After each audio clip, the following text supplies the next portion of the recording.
Ini namanya buah syukur kalau bahasa sini, guys. Kita coba ya. Ini dia, guys, kita coba buka ya. Buah syukur. Nah, sini, guys, kayak ini. Kita buka.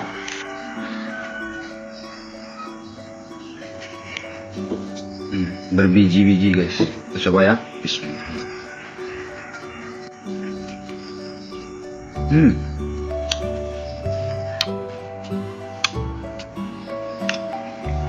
Rasanya itu manis asam.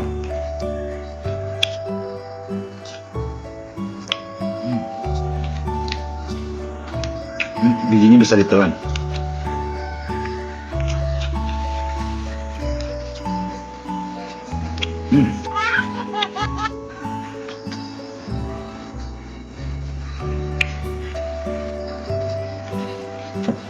Enak nih, guys.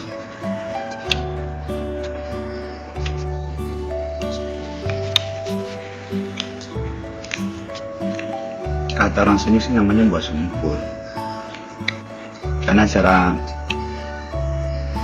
mengambilnya itu di kerok dalam tanah syukur kayak manusia.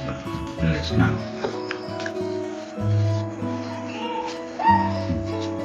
Jos.